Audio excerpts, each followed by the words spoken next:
Okay, then here we go.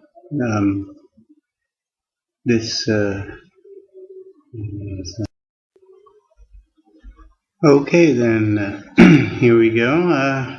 Now I've taken a step back so that we'll have as much room as possible to display everything that's going on. Now, what I want to do first off is just show you that it does work, and I've added in to our main here the extra functions. That's this pre-parser. This one you've already seen, the parse command line, and there's a little cleanup part at the end. And so at startup here, I'm taking this basic parse function value, it's a pointer, putting that in dx, and then calling this function, which tells me whether or not I need to do anything more than just a regular parse. And if that value turns out to be 0, which is false, then I just want to go ahead and call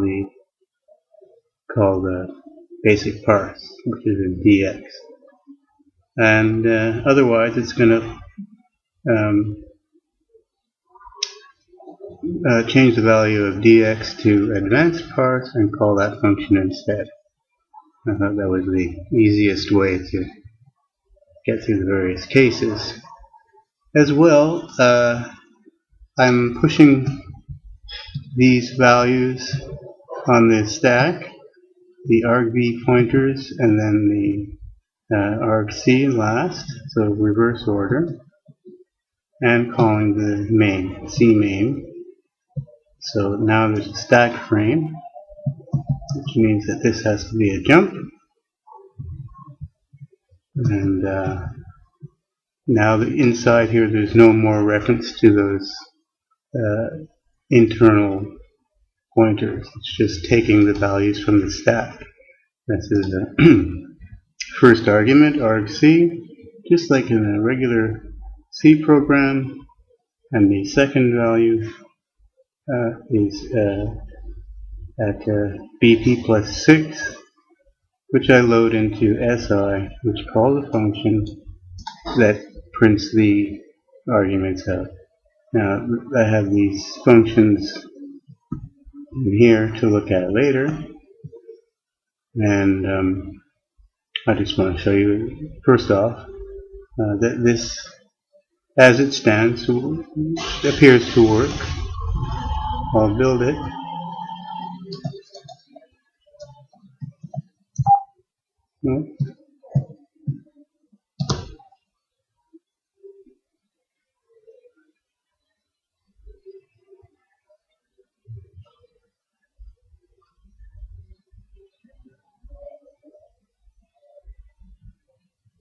Okay, so this here is has the new code, and those ones fit far enough away to not collide with this one. And here's our main. There's not much left of it, just a few calls. In fact, they're all the little utilities, but I don't need to compile them every time. Now I can type go here. That also copies my object file to a clone file. And if I go again, well, you don't know what the command line was, so let's just put in an actual command line, which I have listed in here. This is the one we looked at before.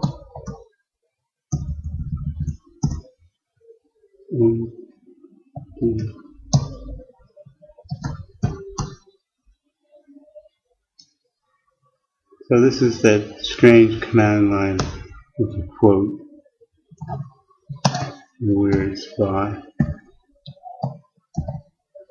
Okay, so I think that was actually the one we just did. Now, we still have main here, the other main, the C main, which is called main, and it looks, at least for that one, the output is the same. Now, one of the tests was we had a backslash here. Okay, that appears to be correct. Let's try it with the C runtime. Oops. So far so good. And of course there was that question I was curious about, about adding spaces here. Oops. Not with that command line, with the one without the slash. Okay, no slash R function. This is the one where it's an open-ended quote. So I wanted to know if that would move this bar, and it was supposed to, and it does move. And same with the C runtime. So it appears as though, as far as handling these quotes and these slashes, they both work identically. I put a slash here, I get that.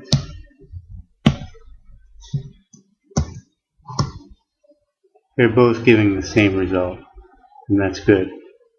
So it's working. Now the question is, of course, how does it work? Well, the outline here is, I made this one black so there'd be a difference. In fact, I should probably have done it the other way.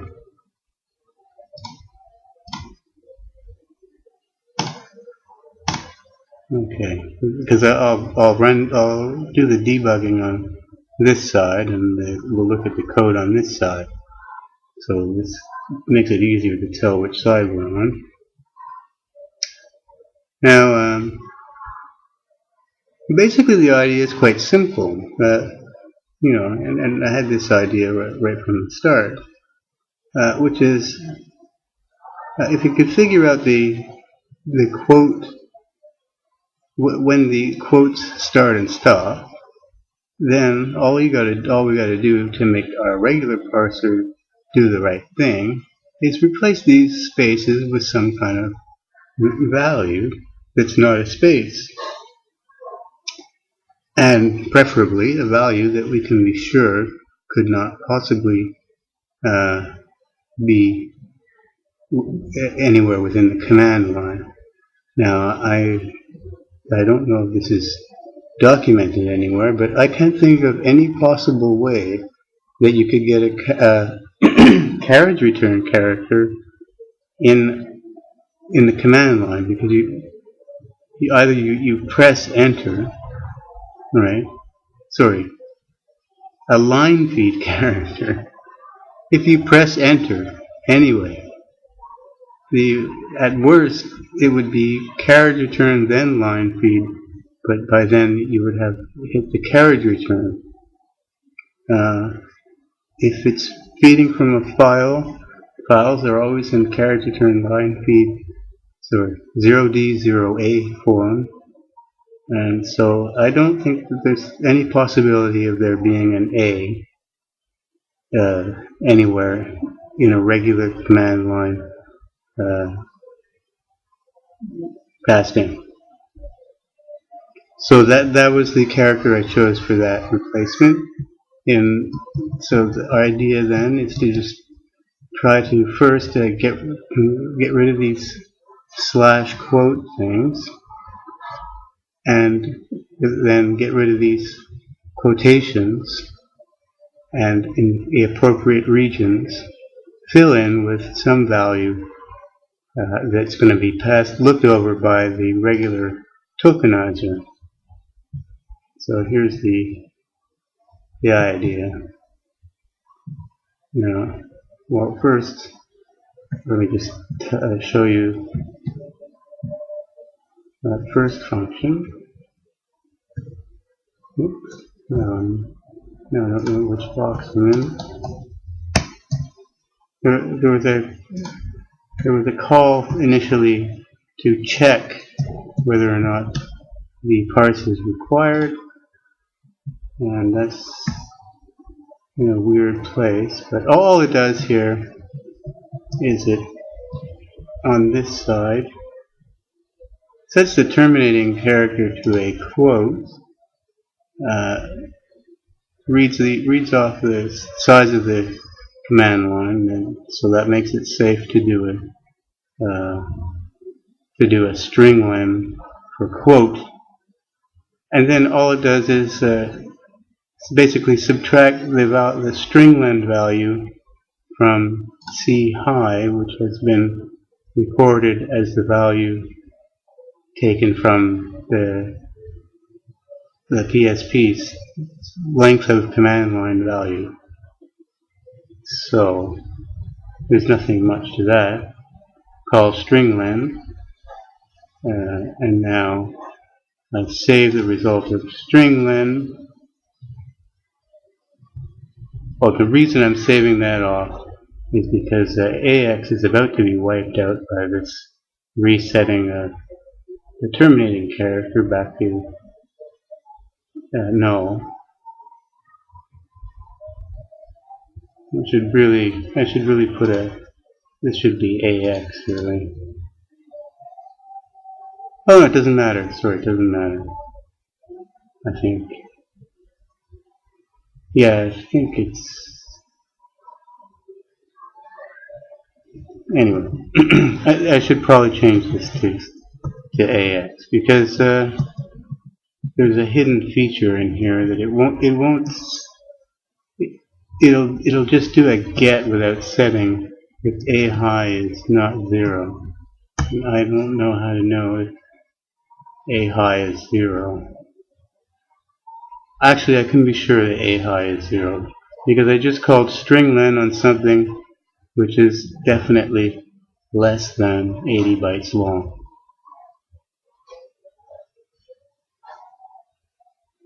Yeah.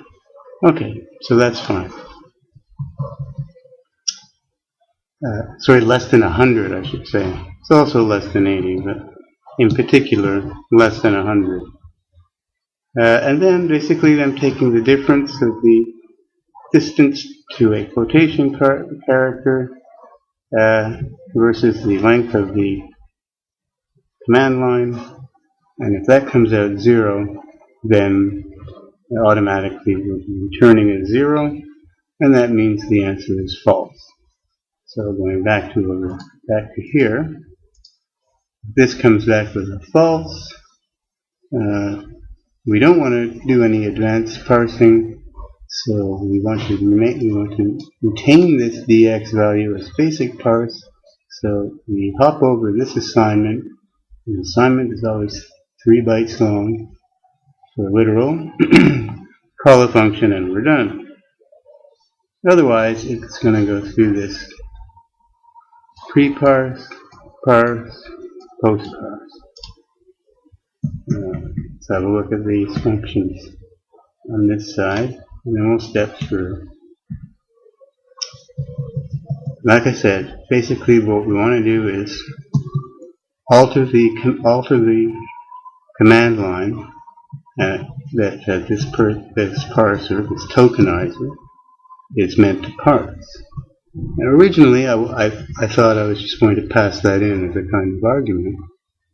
But then I realized that in a lot of places, the parser, maybe not now, but then anyway, was relying on the fact that it could reference everything just with an 8-bit register. You know, it could do bracket of A low and know that that's gonna be a valid offset. So I didn't want to pass in something like a 16-bit value for a pointer to the PSP, because then all those comparisons and loads or whatever would fail. We'd have to change a lot of things. So that's when I had this idea of using the segments. So now the idea here is to do with those segments. Now, do I still have that file?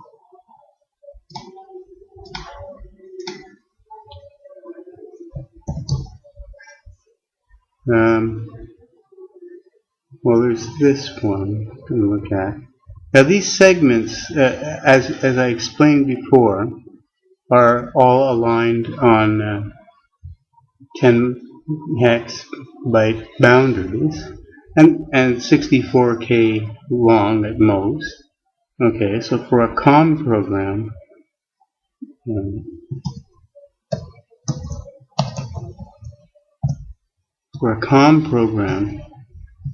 you could think of the segments like this, although any value in here is valid, as you saw before. But for a COM program, the segments are always the same, typically the same, always the same. And so in a sense, the COM program just has a range of 64K. You can think of that as its address space. So if you have a COM program, and this is the PSP here,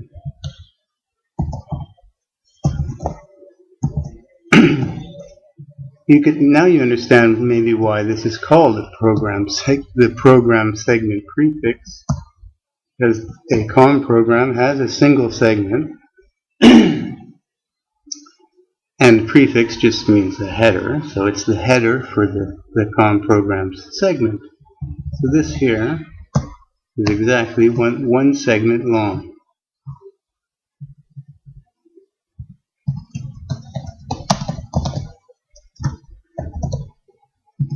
Okay, so, and the way that the program accesses data inside his little world is just like a Windows program does. And by the way, learning about, should change colors here, learning about COM programs is a particular case of the old DOS programming memory models. The simplest one, in fact, because it only has one segment. But it turns out that a Windows program is exactly like a COM program. It's essentially only one segment. But all that complicated stuff that we had to do with programming in DOS with multiple segments was gotten rid of when the switch to 32-bit operating systems occurred, because now there was one segment was definitely enough memory, 4 gigs worth of address space. So, there's really little point in learning complicated memory models that have many segments for someone who's programming user mode code in Windows. If you're doing it, writing device drivers or something, that's a different case. A Windows program is essentially a .com program. There's very little difference. I think I even commented about that down here. Yeah, because why only talk about flat? Flat is another word for a memory model that has only one segment. And I was saying, why am I not discussing the other memory models in DOS? One, because they were insanely complicated, very, very difficult. And B, because nobody needs to use that anymore. Almost.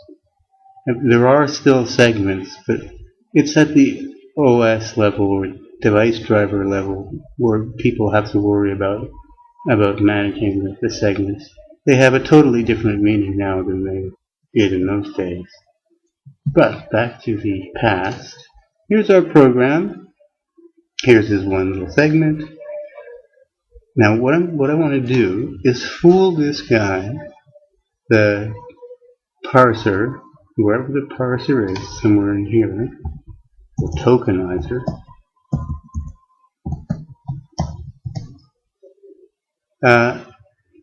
I'm going to fool this by copying all of this PSP data and his data and putting it in another segment that starts here. So this would be like our virtual segment.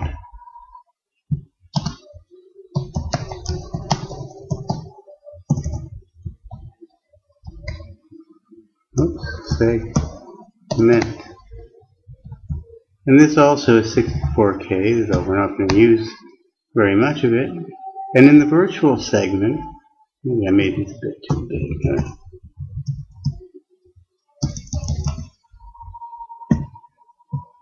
Now I'm going to put them side by side.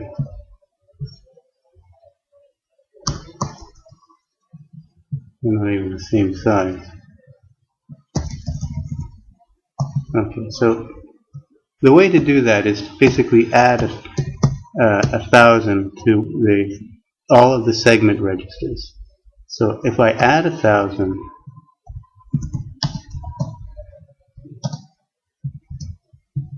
then that has the effect of moving this to the next segment that can't be accessed through any register value from here. That is, it's more than 64K distance away. However, if you were really a COM program and all your segments in this pointing to this segment, then you could never access this one. So whatever we put in here couldn't possibly have any effect on the regular user code that might be here. You know, the code, the program that somebody might write might be using some information here. And if I want to make a virtual copy of some data, it's best I place it completely outside of the address space of that program, so that we can safely make modifications. And then once we're done with the modifications, we copy the data back, and then we're done. That's the idea. The way to do that is shown here.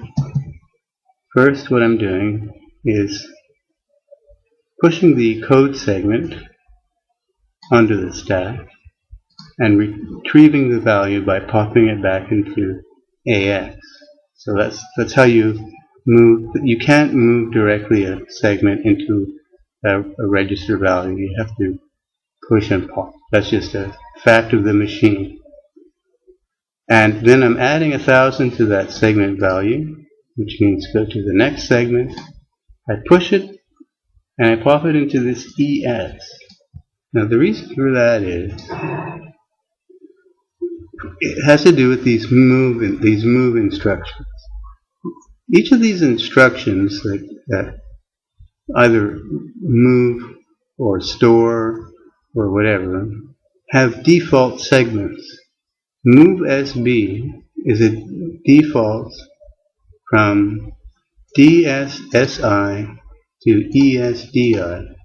And you might think that you'll never be able to remember that, but SI is source index, DI is D index, and then you can apply my handy trick.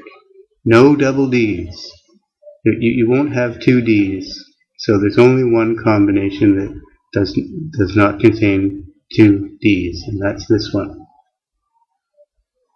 Okay, so now ES is pointing into the virtual segment here, and then I begin copying. What I need to do is copy over all the data the regular parser needs, So the program segment prefix, and here I'm using this ISDT, which is shorthand for inter-segment data transfer. And the way that works is I've got it here. It's just like memcopy, with the peculiarity that the source index and destination index are the same. So in this case, I only need to supply one value, AX, and here it's putting that into both source and dest, and then doing a move. So for instance, if I put the PSP, these would both be 0, and it would move, and what that has the effect of doing is copying one segment to another, because going back to the this move here, whatever the offset of that particular piece of data is or was in this segment will be the same offset in this segment. So the PSP will go from here to here, and other data will go where it normally goes in this segment. And the other data to copy is the static data, the argcs, and the argv, the storage area. It's not necessary really to copy this one. It's all zeros at the moment. But I thought that it might, at some point, there might be some data in there. And it turned out that I had added some data in this region, and so it's lucky I had that, or else it wouldn't have got copied. So I'm going to leave that code there. It doesn't hurt. We can do anything we want with this segment. It's basically junk. Now, once that's done, this is why I call this the twilight zone. In this particular region of code, the segments are out of line. So reads and writes are not going into the same segment. If you just use the square brackets with no what they call a segment override, specifying which segment to read or write from or to, then you'll get varying answers. So this is like half state. But once that's done, then I take this ES value, this segment value, push that up, pop it back into DS. So now ES and DS are the same, pointing to the virtual segment. And now all reading and writing is contained within this segment. So we can work safely with the data in here, do whatever we want, modify whatever we want, and once we're done, copy it back. And this here is all the modification part, which we'll get to. But first I'd like to just step through the first bit. Oh, darn it. Step through the first bit. So you can watch the data transfer occur. First I would like to dump the PSP in CS here, which is 156F. In the program we're currently at, where are we at? Might not be in here. Well, we're just before a jump. We're at 100, which will jump to that startup code. I have that in here.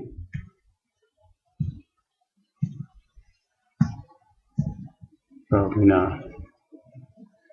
No, I don't. But I can have it in here.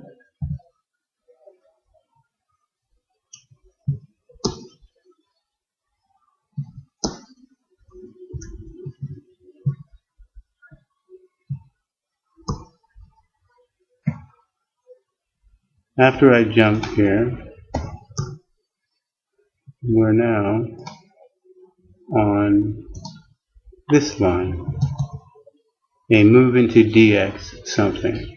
Okay? All the segments are currently lined up with this 156F. And the first test that this thing is going to do, or the first thing this is doing, is assigning into DX the value of a function, which is just the one.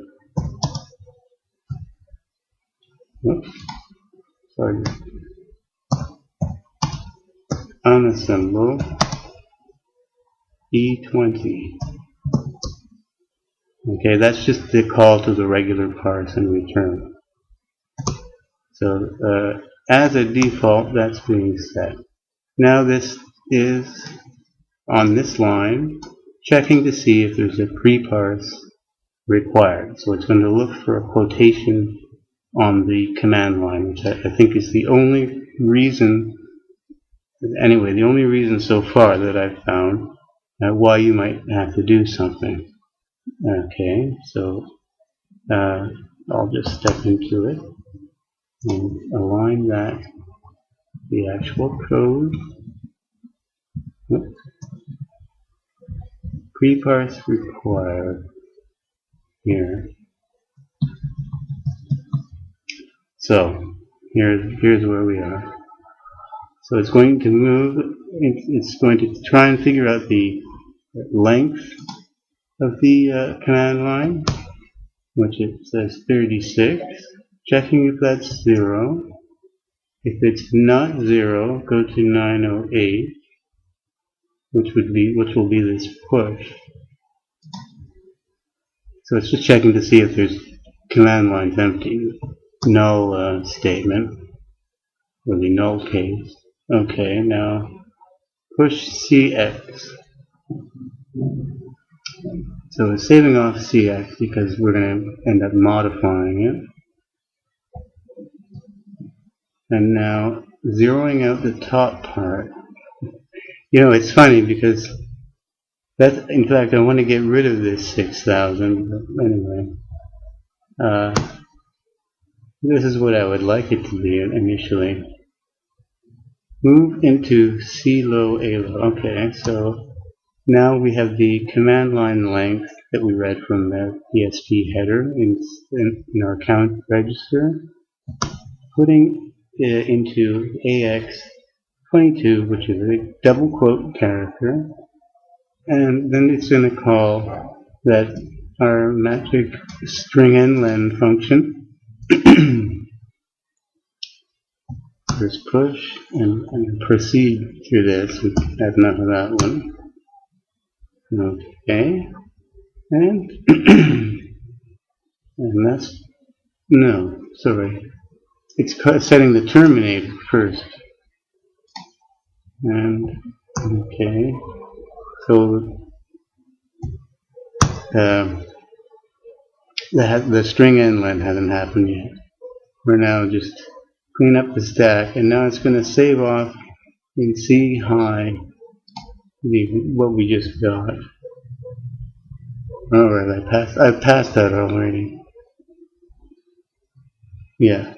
In A low, sorry. The value A low has been put into C low. So here it is. It was copied, A low was copied over here to C low, so we don't lose it. And now we're going to call that stringlen, passing the pointer 81. And pushing it on the stack. So what have we pushed so far? We pushed AX, which is a count, 36. Now we're pushing 81, which is a pointer. A pointer. Call the string nlen function. It returned a value of non-zero E. Now we're moving into we're saving this off again. Now this return value is going to go up here. Zeroing out A low again. And the reason for this saving values in CX is because this call, this set s-term call, modifies AX, and so AX is not a safe place for anything really. You could have used BX, but there's enough room because of the fact that everything's in bytes. There's enough room in one register to hold two values. Okay, reset the string terminator back to 0, add 2, restore the stack, and now I'm going to copy one of these values into A low, and I've chosen this one. Now I'm going to subtract the other value from A low. Now that's good enough. We don't have to do anything more. If those values are the same, A would be 0. Otherwise, whether it's positive or negative, AX is not going to be 0. And this function returns 0 when a special parse is not required. Otherwise, it is. So that's good enough. Who cares if it's 28? Okay, now we're back to here. We've just, where are we now? We're here.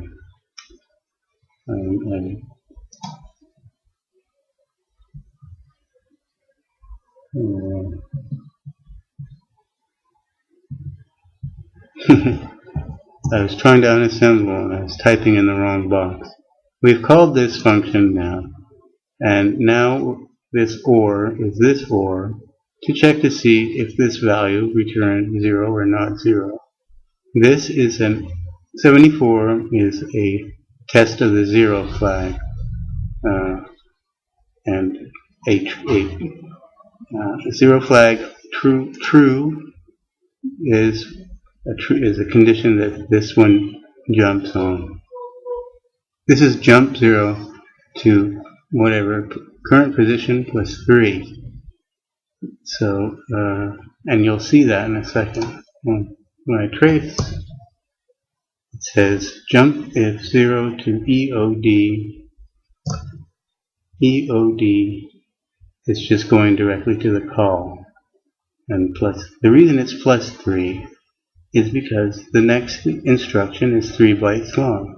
So I need to jump 3 bytes from where I am to get to this call. Okay, now it turns out that this jump, or this 0 flag, is not 0, so it's not going to jump, and it's going to change the value of dx to point to the advanced part. Okay, so did not jump. Now dx is going to be 24 instead of 20, and now it's going to go to E24, which now is calling the pre-parser. This is the E24. It's going to call the pre-parser. This is taking a, oops, oh, it's the wrong, I need this file.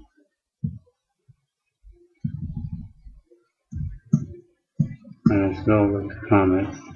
Okay, now this is the one that goes through that Twilight Zone thing. And it starts with a bunch of pushes. So you should know, you'll recognize it when we get there. Here are all those pushes. And the switch to the out of sync segment code is this here. Pushing AX, add 1,000, popping it back into ES.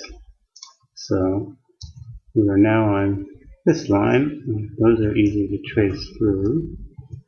Nothing going on there. Now it's doing the push CS. So we're here.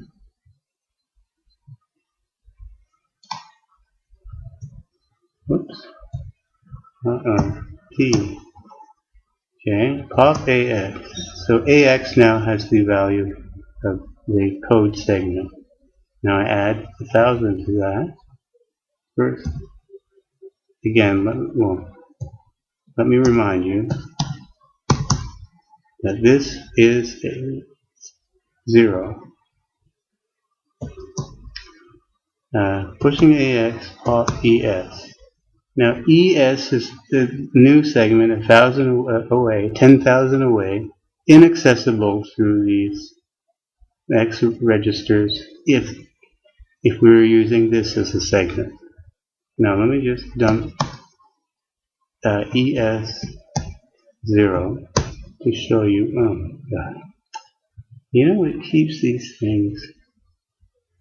Because I just ran it, it's already. Maybe I should change that to 2,000 so we get a fresh. I can fill this up with 0. I'm not sure if it'll work. ES 0. I don't think I need to specify a segment.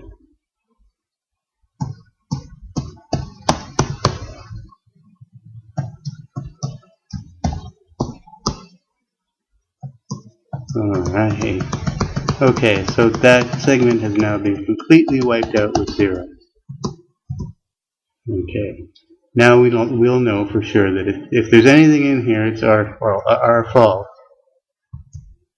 Okay. Now CX is equal to 100. Yeah, the number of bytes we would like to copy. AX set to 0. That's our PSP, which still contains data, I guess. And now it's going to call this intersegment data transfer. So we jump in there, push, push, push, move into both source and desk the same value, clear the direction flag, and now there's going to be a move of that many things. I'll just proceed. Now let's have a look over at ES 0. So as you can see, what was previously 0 is now a copy of our PSP, and the rest still 0. Okay? Now I might have to stop at some point, but let's just at least get through the transfer. Pop, pop, pop, back there. And now 302, which is kind of unnecessary. Oh no, it was necessary for something. Notice how I don't need to specify anything. I don't need this. This is in fact not used. Let's see what we get in here. You should see that useless. Oh, here it is. Here it is. Okay, okay. It's this bit. This is just leftover garbage. But this table here, the 02 and the 22 and the D are needed for something. Okay. Now we're going to close the loophole between our two universes here by synchronizing ES and DS. So we want these the same. In that case, reading and writing will be within the same segment. Oops. I tried to press R. Here we go. Trace. Push DS. Oh, I already did it. Push ES, pop DS. Now they're in sync. So now if I say dump 0, you'll notice that it's defaulting to the DS 0. All these things actually have defaults. If, for instance, if I said, okay, now what are we doing? We're zeroing out AX, and we're setting the terminating character to 0. Now the reason for that, whoops, I hit T. Didn't want to do that, but shouldn't take too long to get back. Okay. Okay. Now the reason I did that is because the PSP normally has a D terminator, and I want to use the D because it's a useful character that doesn't appear in the anywhere else in the command line. So what I'd like to do is, what I'm doing here is using the already known value of the length of the command line and taking away the D that was there and replacing it with a 0. So now we'll just deal with null terminated strings, and then we can use the D as another A type character that we can put in and be sure that there's no other one in the command line. You know, it's if we want to replace something, and in this case, what I want to use it for is replacing the slash quote combinations with something else, so that the quote doesn't get interpreted again. A D is a good character to use because I know there's nothing else. There are no more D's in there. Okay, well, I'll have to stop there. We're at the point where, well, let me just trace through this. First I get the length 36, if you recall, and now I'm just moving what it says was a D. This is an 80. That's here, I suppose. 87. Now I'm just replacing that with this move at B7. That's here. This D with a 0.